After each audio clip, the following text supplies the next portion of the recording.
Shalom semuanya. Wow, apa kabar? Gimana kabarnya kalian semua, teman-teman? Waduh, Kak Yusuf kangen lagi bisa MC lagi di sini, luar biasa. Oke, Kak Yusuf mau sapa dulu. Gimana kabarnya? Semangat? Masih semangat? Wow, luar biasa. Baiklah, kalian siap buat ibadah minggu ini? Nah, tapi sebelumnya Kak Yusuf mau sampaikan dulu. Kalian harus mandi yang bersih, berpakaian yang rapi, terus siapkan catatan, buat nulis nanti kakak-kakak yang akan sharing. Dan carilah tempat yang nyaman untuk beribadah. Oke, kalian siap buat beribadah? Let's go! Shalom teman-teman, kita berjumpa lagi di KOG Kids pada minggu ini. Sekarang teman-teman siap untuk memuji Tuhan? Kita mau siap memuji Tuhan, kita siapkan hati kita untuk memuji Tuhan, amin.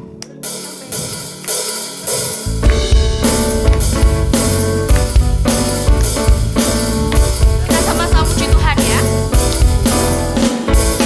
Kasih Allah tak berkesudahan, selalu baru setiap pagi. Rahmat-Nya pun tak pernah berakhir seumur hidup. Kasih Allah, kasih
bersyukur Tuhan atas kebaikan dalam kehidupan kami.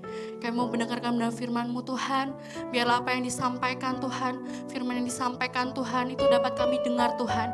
Dan kami dapat tertanam dalam hati kami dan berbuah lebat dalam hidup kami Tuhan. Dan biarlah kami menjadi pelaku-pelaku firman-Mu Tuhan, yang taat Tuhan akan kebenaran-Mu dan takut akan Engkau Bapa. Terima kasih Yesus, kami mengucap syukur Bapa. Dalam nama Yesus, haleluya, amin. Haleluya, shalom, apa kabar teman-teman? Waduh, kita sudah beberapa minggu ibadah onsite dan sekarang kita harus online lagi. Tapi gak apa-apa, gak masalah ya. Teman-teman tetap bersemangat, tetap bersehati dimanapun kita berada, baik yang ada di rumah masing-masing dan teman-teman semua yang ada di rumah, kita satukan hati dalam ibadah online saat ini. Tidak mempengaruhi apapun. Dimanapun kita berada, kita tetap tahu Tuhan kita sangat baik buat kita. Nah, kesempatan hari ini, Kak Iwan mau sampaikan dari bahan ceritanya nih ya. Dicatat baik-baik teman-teman yang bawa buku, yang sudah siapin ballpoint, dicatat baik-baik. Bahan cerita hari ini adalah Galatia pasal 6 ayat yang kedua. Galatia pasal 6 ayat yang kedua dan Ibrani pasal 2 ayat 18. Kak Iwan ulangi. Galatia pasal 6 ayat 2 dan Ibrani pasal 2 ayat 18. Nah, siapa di sini yang tidak pernah membutuhkan pertolongan? Wah, aku nggak perlu ditolong orang lain. Aku semua bisa. Semua aku bisa. Ayo, siapa yang ngomong seperti itu? Kak Iwan percaya tidak ada di antara kita yang tidak butuh pertolongan. Coba ingat-ingat dulu waktu kecil. Siapa yang masakin kalian? Ayo. Siapa yang dulu waktu kecil digandeng? Jalan sendiri belum bisa, digendong papa mama. Digandeng, disuapin papa mama. Ayo. Siapa yang aku dari kecil aku nggak ditolong siapa-siapa, aku bisa? Nggak bisa. Setiap kita butuh pertolongan. Bahkan sampai hari ini itu loh ya, ada yang ke sekolah diantar papa atau mama. Nah, itu ditolong nggak? Itu namanya ditolong, teman-teman. Jadi setiap kita butuh pertolongan dari orang lain. Butuh pertolongan dari teman kita, butuh pertolongan dari orang tua kita, saudara kita, dan lain-lain. Kalau kerja kelompok, saling menolong. Nah, Tuhan Yesus, Allah kita, juga dulu pernah menolong kita dengan luar biasa. Kita itu manusia, dulu sebetulnya kita itu banyak dosa. Kita dipenuhi dengan dosa dan kita gak bisa masuk surga. Dengan cara apapun kita gak bisa. Terus siapa yang tolong kita? Tuhan tolong kita. Dia datang ke dunia, dia disalib, dia mati, berkorban untuk kita. Sehingga kita bisa masuk kerajaan surga. Itu Tuhan kita. Tuhan sudah berikan contoh yang baik bahwa kita itu harus saling menolong. Kita harus rela menolong. Jangan karena terpaksa tapi rela menolong. Kenapa kita harus menolong? Nih, perhatikan baik-baik. Ada dua hal yang Kak Iwan mau sampaikan. Kenapa kita harus menolong? Ingat baik-baik. Galatia pasal 6 ayat 2 berkata seperti ini. Bertolong-tolonganlah menanggung bebanmu. Demikianlah kamu memenuhi hukum Kristus. Tuh, Alkitab katakan bertolong-tolonganlah kamu supaya memenuhi hukum Kristus. Hukum Kristus berarti siapa yang suruh kita? Kristus yang suruh kita saling tolong menolong. Kenapa kita harus saling tolong menolong? Yang pertama, menolong itu adalah tindakan kasih yang nyata. Teman-teman gak bisa bilang, aku mengasihimu bro, aku mengasihimu. Tapi kita tidak pernah menolong dia. Berarti ketika kita ngomong kita mengasihi, kita tidak sungguh-sungguh mengasihi. Kalau kita mengasihi, kita harus saling tolong menolong. Itu yang pertama. Yang kedua, apa itu yang kedua? Menolong adalah wujud iman kita kepada Tuhan. Loh, Tuhan itu loh sudah benar-benar lakukan, berikan contoh yang luar biasa. Dia menolong kita dan dia berkata, bertolong-tolonganlah kamu. Artinya kalau kita ini berkata aku mengasihi Tuhan, aku beriman kepada Tuhan, imanku benar-benar kepada Tuhan. Tapi kita tidak mau menolong teman kita tidak mau menolong orang lain, kita tidak mau menolong orang tua kita. Berarti semua yang kita katakan tentang kita mengasihi Tuhan itu tidak benar.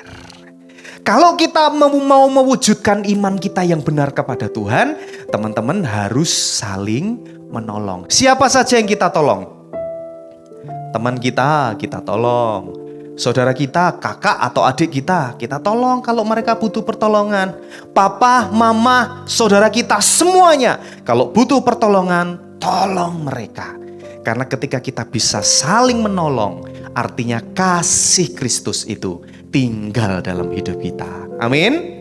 Percaya ya, mulai saat ini yang dulunya awalnya gak pernah peduli dengan orang lain. Udahlah cuek aja, ngapain tuh, biarin aja. Teman kita itu loh, dia butuh pertolongan, biarin aja, aku gak mau tahu. Mulai hari ini berubah. Tolong menolong. Amin. Nah, ingat ya, ada dua hal. Kenapa kita harus mau menolong? Kenapa kita harus saling tolong menolong? Yang pertama, menolong adalah tindakan kasih yang nyata.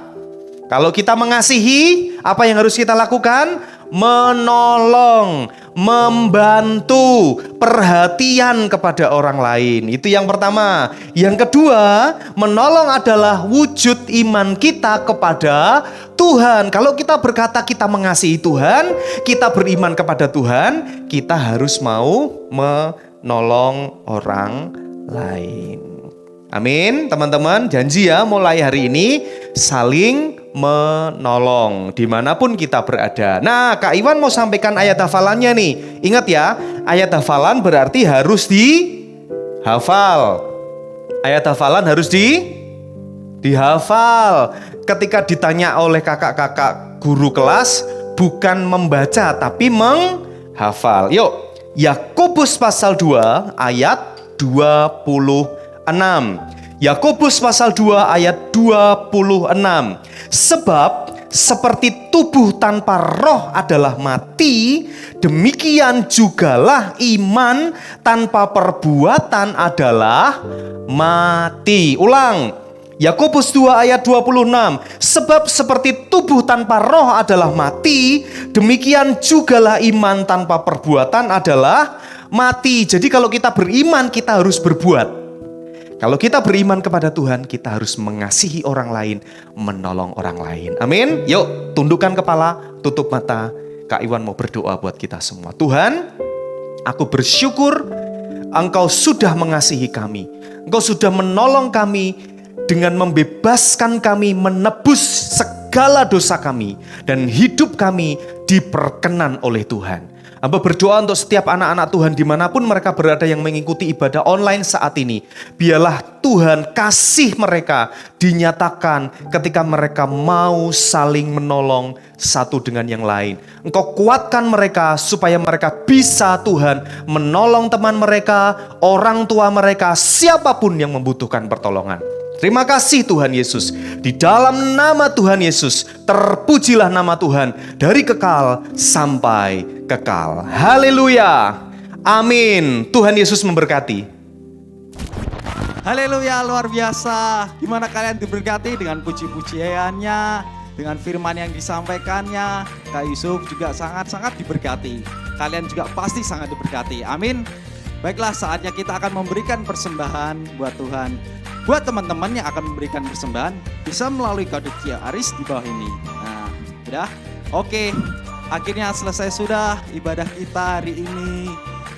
Tetap jaga kesehatan, semangat, semakin mengasihi Tuhan. Amin, haleluya, sampai jumpa. Dadah.